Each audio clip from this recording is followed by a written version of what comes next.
Obviously, we would much preferred to have done this in our usual ministry dinner format, but since I can't buy any of you a barley-based beverage, you'll have to self-supply, I'm afraid, or hold me to it as a rain check for our next major event. With that, I'm going to invite Mark from Export Development Canada to introduce himself, tell us a little bit about himself and his organization, and we'll invite Mark forward. Great. Just getting myself off mute here, so thumbs up, Trevor, if you can hear me, it would be appreciated. Awesome. So good afternoon, everyone. Mark Livingston, Regional Vice President for Export Development Canada, Western Canada region. I'm based here in Calgary myself. We've got our two main corporate offices in Edmonton and Calgary for Alberta, with over 25 trade professionals serving Alberta entrepreneurs. For those of you who maybe aren't aware, Export Development Canada, is Canada's export credit agency. Our mission is to simply help companies go international and grow their businesses internationally. Now, the question that we continue to ask ourselves, and the problem statement or opportunity statement, is how can we help more Alberta companies, more Alberta entrepreneurs go global and grow global. As an ECA, we're born out of collaboration. So to be clear, our services and the provision and support that we provide is not intended to compete with the private sector. We work with banks and other trade intermediaries in very complementary ways to collectively support Canadian companies with respect to international trade. Further, EDC cannot do it alone. There's an amazing ecosystem for trade support that includes many of my colleagues who are on this call today, perhaps others from BDC or CCC. You'll hear from some of my colleagues very shortly, but we're all working together to help Canadian entrepreneurs succeed. And hopefully, if we're successful today, you'll get a better indication of how that operates. So if I can just bottom line it, what does EDC do? We support Canadian companies of all sizes, across all industries and all sectors. Yes, traditional exports, as you may know them, remain a focus. Yet increasingly, we support service-based exports, service-based companies, and more specifically, something we've seen in particular in Alberta are companies who are part of the supply chain of, let's call them, end exporters. If companies are providing services or support or inputs, that go into an ultimate export, we can help them. And that's something that a lot of people aren't yet familiar with. We support companies in all stages of their export journey. So if it's pre-export, if it's early phase export, we can provide services and support for organizations at various phases. And we do all of this, and increasingly through a lens of environmental, corporate, and social responsibility. So how does EDC do this? There's four sort of key triggers that, levers that I think we pull on. The first one is financing. We can help Canadian companies, Alberta companies, get access to capital. Various forms of capital, really depends on the company and the sector they operate in. Secondly, insurance, credit insurance. We have, again, a number of different ways in which we can help protect, Canadian company assets, where we can lower the risk associated with Canadian companies doing business internationally. The third lever is knowledge, and we provide expertise that enables customers to make informed decisions and learn more about international markets. One example of a knowledge-based service that we offer, and in conjunction again with great partners, is the Trade Accelerator program, of which we have 11 planned in Alberta in 2021. Obviously, this time, all planned through a virtual delivery format. But for any company or organization thinking about stepping outside of Canada, thinking about a market entry strategy or plan, I would highly encourage you to look at or consider or even refer to somebody you might know, the Trade Accelerator program in 2021. The last one are connections. And for certain companies at certain phase of that commercial or that export journey, we can provide introduction, we can provide integration into the buy side internationally, given that we have 22 offices internationally. So those are the 4 core areas on how EDC is supporting Alberta companies. I want to say notably, and certainly special support programs under the COVID-19 pandemic. Not only are we providing support for exporters, but we have been given this mandate right to support companies until the end of 2021 who aren't necessarily exporting. One of the programs in particular is through our BCAP, our Business Credit Availability Program. That's in conjunction with numerous Canadian financial institutions, and it's a risk share program to allow companies to access capital where needed. So with that, I'm going to say for more information, I would strongly urge or suggest anybody who's interested in more to start with edc.ca. We've really enhanced the access to information through our website. I would take it a step further and encourage you to register for our free Trade Insights program available through the internet. And as far as contacts, you'll have our offices, you'll have our key members of our team here in Alberta available through the website. And of course, there's a toll-free number as well. So there are a number of different ways to reach out and contact. So I think I'm up for my time. Trevor, thank you so much. Thanks to EDA for allowing EDC to participate in today's forum. So back to you, Trevor. Thanks, Mark. Appreciate EDC being here and you as well. We look forward to having you on the panel later for questions. I'll invite now Tracy from the Trade Commissioner Service to talk to us a little bit about the Alberta and Northwest Territories Regional Office and all of the programs that the Trade Commissioner Service offers. Great, thanks, Trevor. So I'm Tracy Deal. I'm the Regional Director for Global Affairs Canada's Trade Commissioner Service Regional Office for Alberta and the Northwest Territories. And I'm just going to do a short presentation for you, and I'll stop my video during that time so we don't have bandwidth issues. Just one moment.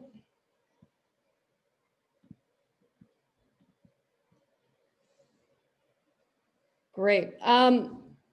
So I'll do a quick overview of our office, of our network, and then our office in Alberta. And then I'm going to turn it over to my colleagues from Global Affairs Canada in Ottawa to speak about some of our funding programs for both exporters and for communities who are targeting investment. So the Trade Commissioner Service is, as we've mentioned, under the Department of Global Affairs. Our mission is to advance commercial interests abroad. And to support that mission, we have 1,000 trade commissioners working in over 160 cities worldwide. That's through our embassies, high commissions, trade offices. And what's less known is that we have 6 regional offices across Canada. Sorry, I'm just going to move this through.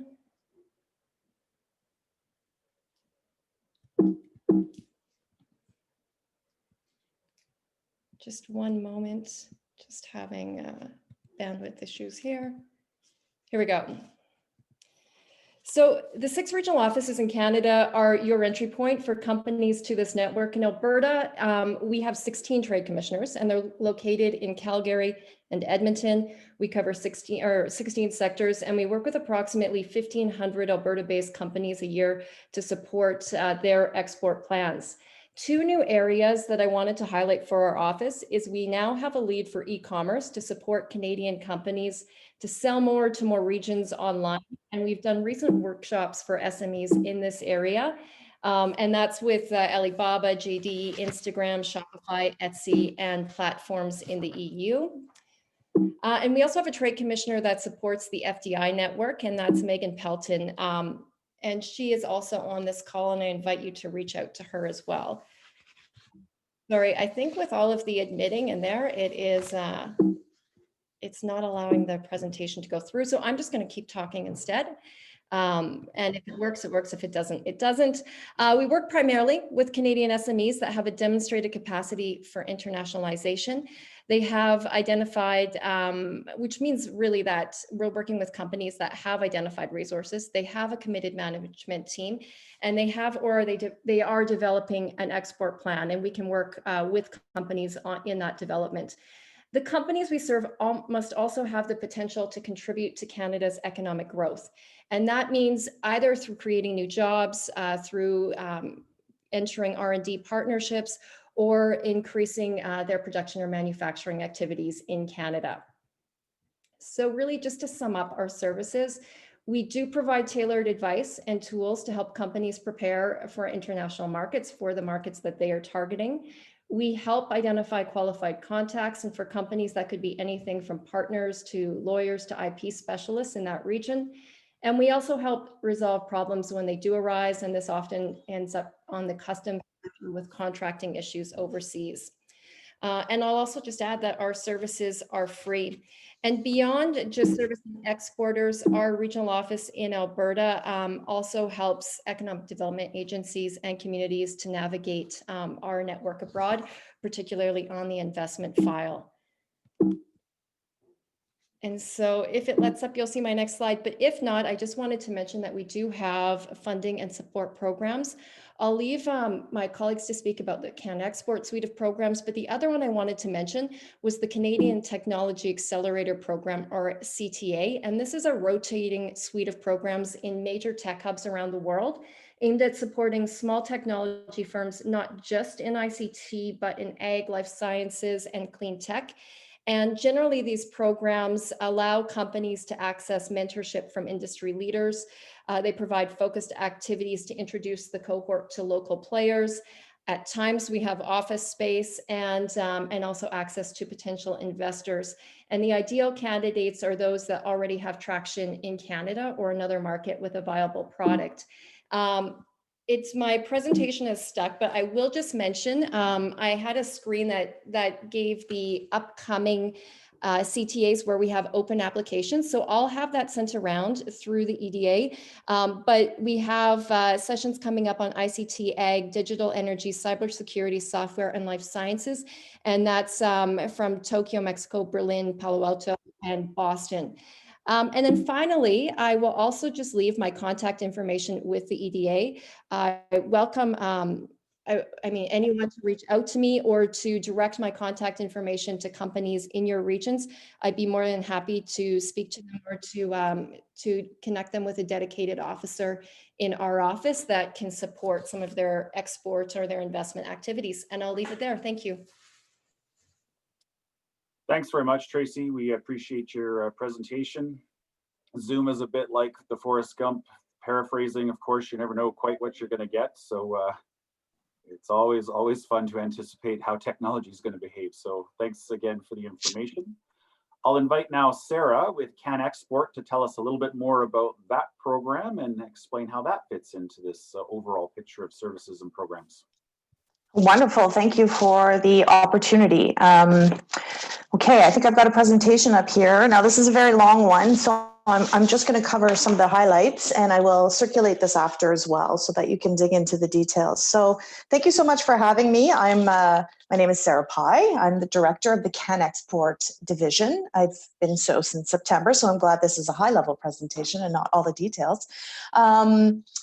But no, I'm really happy to be here to share information on our program, which has really shown itself to be an important program for COVID recovery for companies in Canada. So the CanExport program is basically an umbrella, an amalgamation of various sub-programs in it. We'll get into the details on that. The entire pool of funding, it's a G's and C's program, non-repayable G's and C's, up to 75,000 for 3 of the programs, and the investment program has a higher threshold, and we'll get into those details.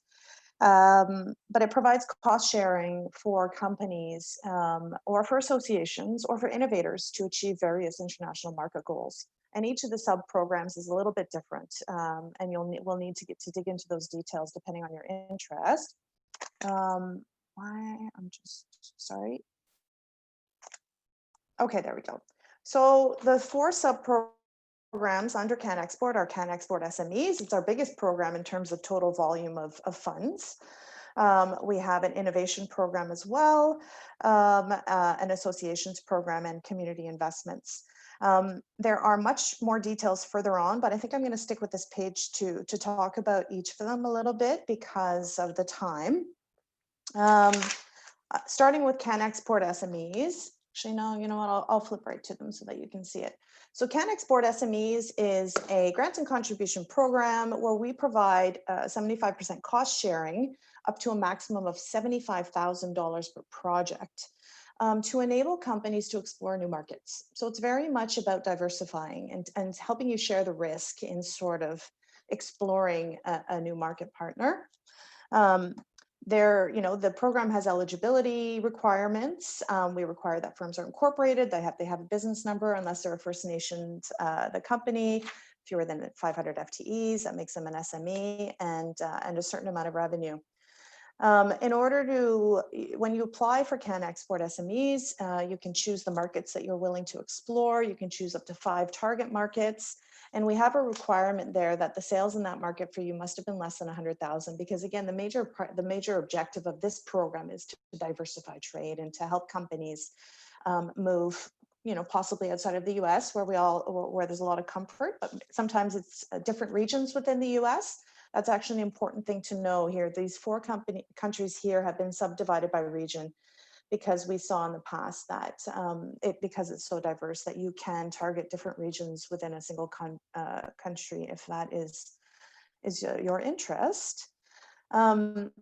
CanExportSMEs are a number of eligible activities that are fundable underneath it, but the important consideration is that it's incremental costs. We don't cover core costs.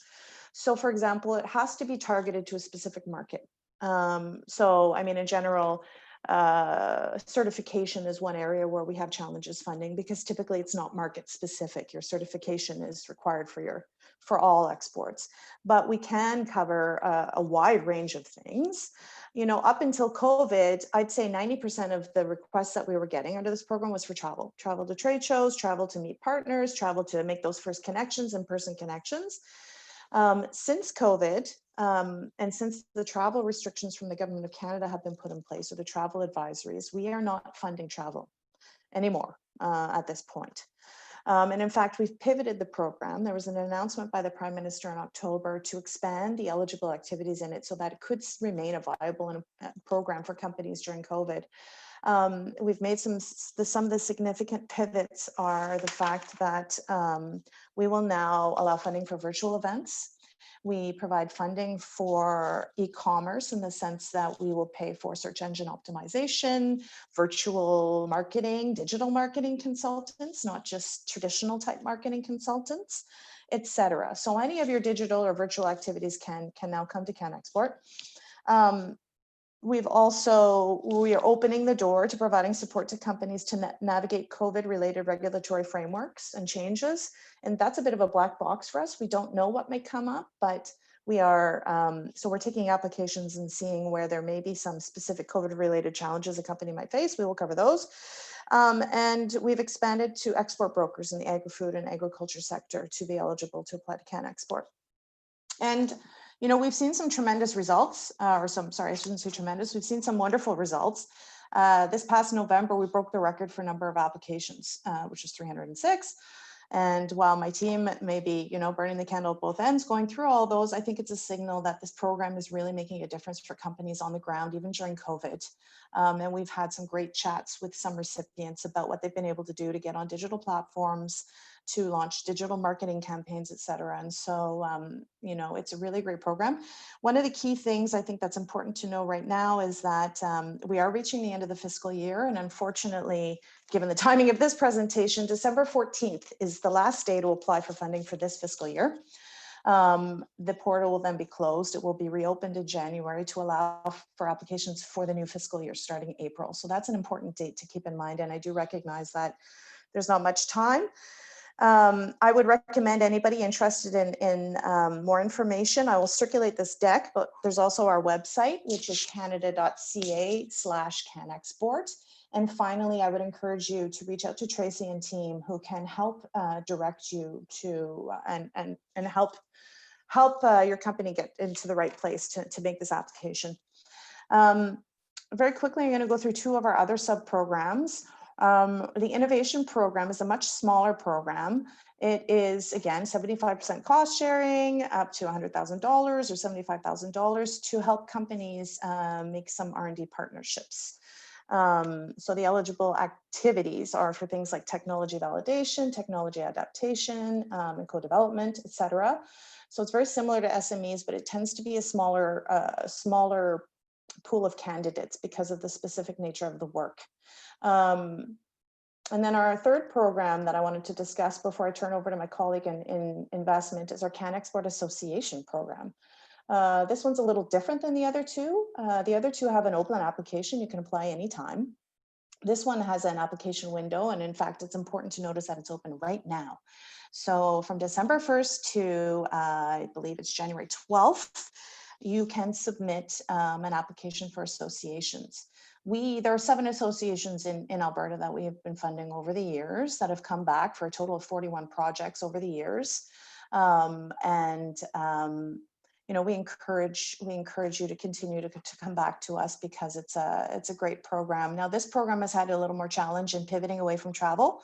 The eligibility is there, but the types of activities I think are a little less fungible to that. So, but we remain open to hearing feedback on what we could do better to help serve your companies as well.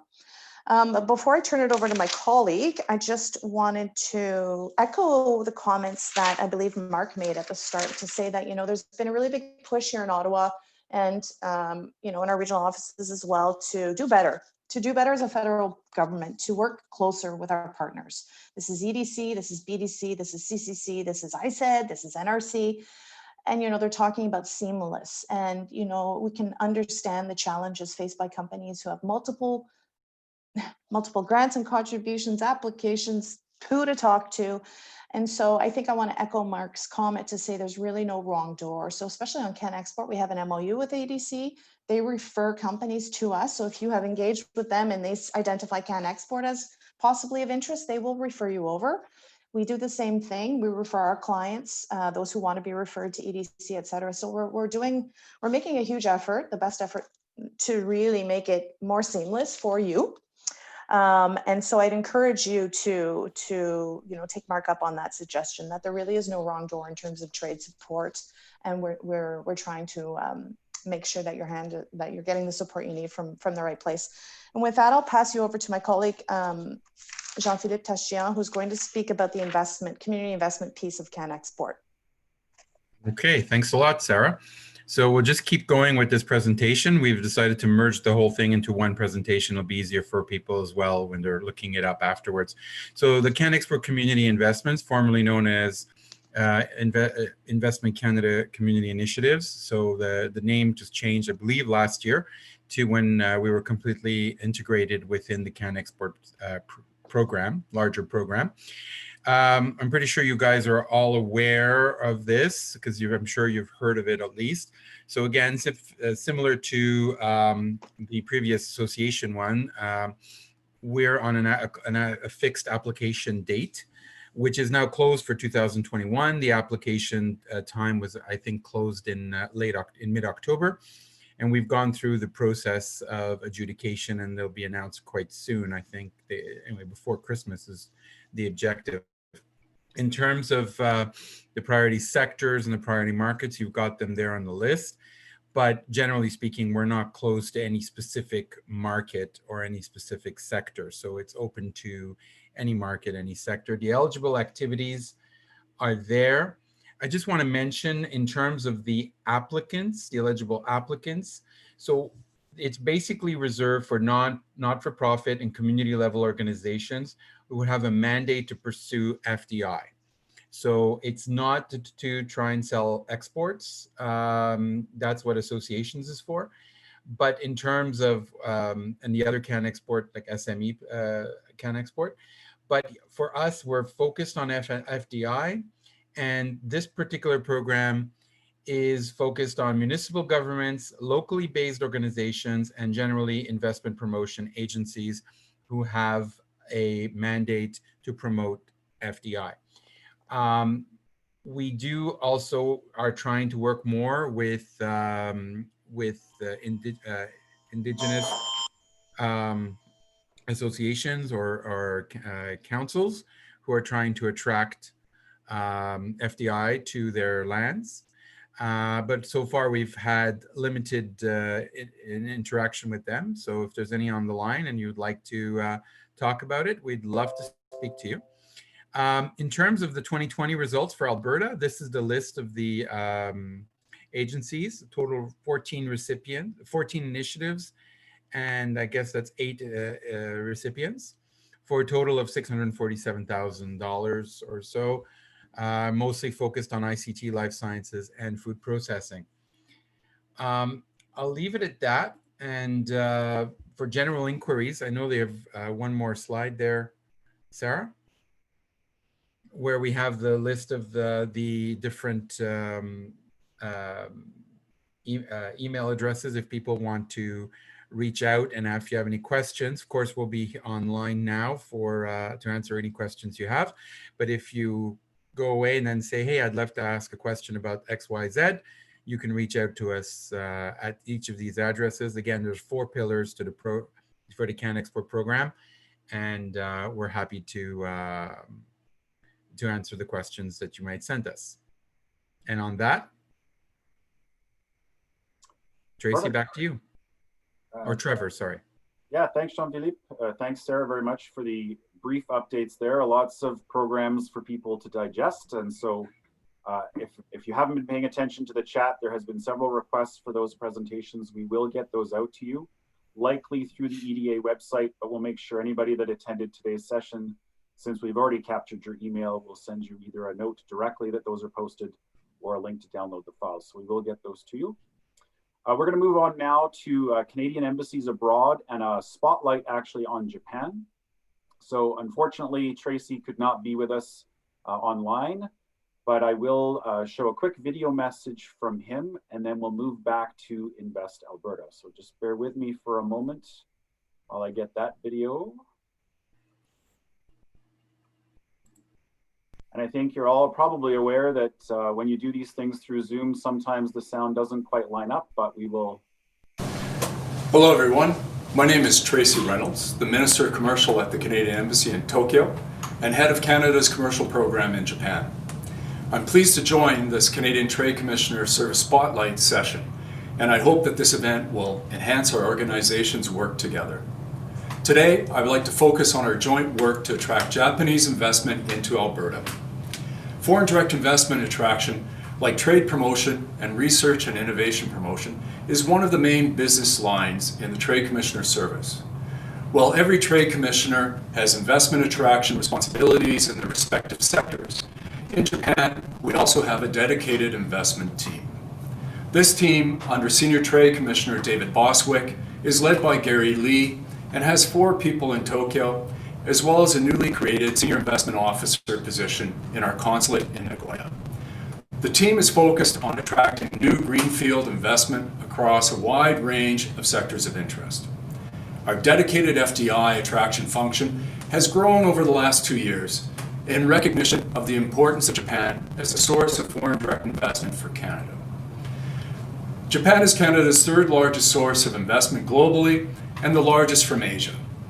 And it has a stock of FDI just under $44 billion in 2018, which exceeds the stock from China by nearly $12 billion. COVID-19 and the pandemic have only further reinforced Japan as being one of Canada's top markets of focus for foreign direct investment attraction. The pandemic has forced everyone to adjust their ways of doing business, our FDI program included. We've taken advantage of the willingness of Japanese contacts to participate in virtual events to promote Canada as a destination for FDI. We are highlighting Canada's innovation and technological strengths, our talent advantage, and our attractive clusters. We have also successfully converted in-person events into virtual events.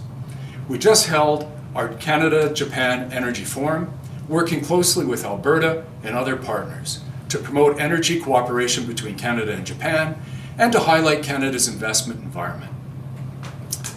We keep in regular contact with economic development offices in Alberta and work closely with the Alberta-Japan office in Tokyo. Edmonton Global and the Alberta's Industrial Heartland kindly hosted Global Affairs Canada investment officers, including members of the Tokyo team, in March of this year. Our FDI team is in contact with Edmonton Global about highlighting Alberta's AI strengths to Japanese contacts, and our team is also in touch with Calgary Economic Development on ideas for a potential webinar in the new year. And what are the opportunities that we're seeing? Traditional sectors of interest to Japanese investors continue to be relevant, including in areas such as manufacturing, energy, and resources. But Japanese companies are now also adopting open innovation approaches to increase competitiveness and find new business opportunities. This is particularly the case for cross-cutting technologies such as artificial intelligence, quantum, Internet of Things, and cybersecurity. Knowing that they cannot innovate quickly enough on their own, Japanese firms are embracing open innovation and looking overseas for access to talent and technology. They have been making investments into foreign startups through usually with a strategic lens. Instead of looking for a short-term lucrative exit, established Japanese firms will make minority investments and introduce new startups into their vast network of clients and business lines.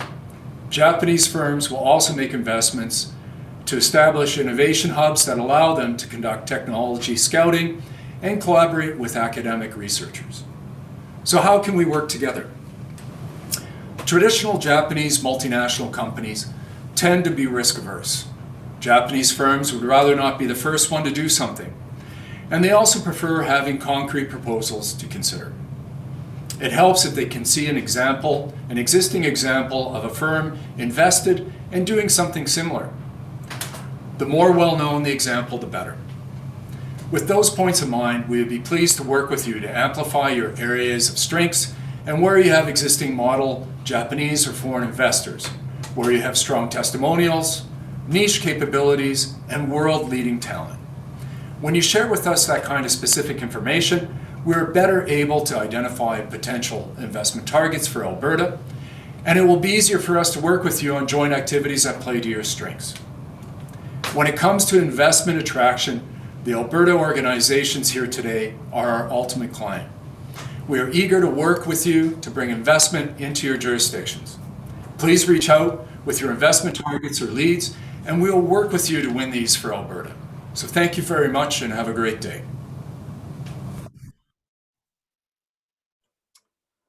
So you've now heard from EDC and a number of team members of Global Affairs Canada. Now to tie it together from a provincial perspective, we'll invite Stephen from Invest Alberta, who, if I remember rightly, is on like day 9 calendar of employment. So he's the resident expert and will wow us with his subject matter expertise. Well, I was going to say that's a hard video to follow because after 10 months of work from home, I'm not even sure I could tie a tie anymore. But no, thank you very much for having me, and I'll be pretty quick. Just wanted to do a bit of an introduction, I suppose, to Invest Alberta with this group. And as Trevor mentioned, my name is Steve Kwasny. Was looking through the list of names on this call. I got fortunate enough to know a number of you through past lives and jobs before this. So as Trevor mentioned, I'm the Director of Partnerships and Engagement with Invest Alberta. Date, 9 or 10, something like that. So still getting my feet wet for sure, but and organizationally we're in the process of getting stood up. So of course we were the enabling legislation was passed in July. The board convened in August, so we're moving pretty quickly. We've got about 10 staff within Alberta hired, and then of course working with the international offices that Alberta has across the world. So we'll I guess to really sort of summarize what our goal is and as an organization, and then I'll get into how we can help and work with yourselves. Really, the summary point is Invest Alberta is focused on high impact, high value investments and attracting foreign investment into Alberta. Obviously easier said than done, but that's the goal. And in terms of how we approach it, really broken it down into a philosophy of first mile and final mile. And the first mile is the investor attraction, working with the groups of folks that you've heard already on the call today, through other groups with established international and national trust and advisory relationships. So things like national and international law firms, professional services and advisory accounting firms, those kinds of things, to really be able to move quickly and not have to spend a whole bunch of time building new relationships, effectively cold calling people where we can just establish relationships through existing trust channels. the part of the organization that I'm going to be working most closely on is what we call our final mile strategy. And really, the final mile is about, as I like to say, it's about actually closing these deals. It's about delivering on the expectations that were set. And this is really, it's really about enabling a lot of the people on this call to do what they do best. And so, you know, acknowledging full well that often when an investor is thinking about where they want to, you know, either expand or grow a business, establish a business, those kinds of things, they think about country and they think about the municipality they want to go to, they think of the region they want to go to. They don't necessarily think about the province they want to go to. So this isn't about Invest Alberta kicking down the door and saying, look, the province is here now. Not at all. Really what our goal is to be an enabling organization, a supportive organization, and a partner to bridge that first mile and final mile. I guess in terms of our philosophy, or my philosophy about that, we'll have a focus on what I've been calling sort of product experience, which is the sort of 8 dimensions of what people are looking for when it comes to good investments in terms of competitive tax rates, regulatory environment, talent, lifestyle, input costs, global connectivity, all sorts of things, infrastructure, for example. And then also one of the things that we're going to be working on, and we'll roll it out over time, and this is a bit of a sneak preview, is what we've been calling client experience function. So it's one thing to have a phenomenal product. It's a whole other thing to have a phenomenal experience to deliver. And this involves sort of a seamless alignment across orders of government, across various organizations that are in this space, making sure that the investor experience is a good one.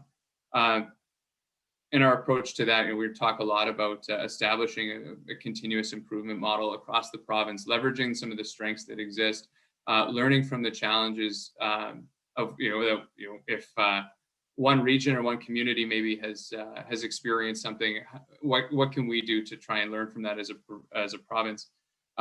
Building capacity and using the resources, the capacity that we have to support you and your organizations on building your capacity within your municipalities or your regional economic development organizations and et cetera. And then one of the other functions that we will play is what we've been calling achieving alignment. And that's really about making sure that if we keep bumping into the same challenges, if it's a regulatory issue or if it's a policy issue, we're not a regulator, we're not a policy shop, but we do have the ear of the province. We will work to establish those relationships broadly. So working with you on making sure that there is that sort of seamless process, and the policy and regulatory alignment to make us the most competitive jurisdiction. So that's a really high level sort of overview of what we're thinking about, how we're going to do it. Over the not too distant future, we're going to be rolling out more connection points between yourselves and Invest Alberta in terms of how we can actually work together, connection points into the international offices, connection points into our industry expertise, especially for some of you that might be running pretty lean shops and you don't necessarily have access to folks on hand immediately. What we can do to be helpful around that, we'll be more than happy to do. And then I think we're going to roll out some pretty exciting stuff in terms of actually putting some, I'll choose my words carefully, but actually putting some resources into this and not just saying words, because I think that's the last thing anybody wants to hear right now is some guy that used to be a management consultant just sit in front of you and tell you a bunch of buzzwords. So I don't have a lot of details on that yet, but we will work with yourselves on that. And if you have ideas, you have challenges, one of the other things we just want to do is be open. Our strategies, our plans are not fully baked yet. They'll iterate over time. We're going to be a pretty agile organization that way. So I'll make sure to share my contact info and reach out to me anytime. And we'll have a bit of structure and order to it as we move forward. But in the meantime, reach out whenever. And certainly we will be here to listen and not necessarily here to tell anybody how it's going to go, but find out how we can help.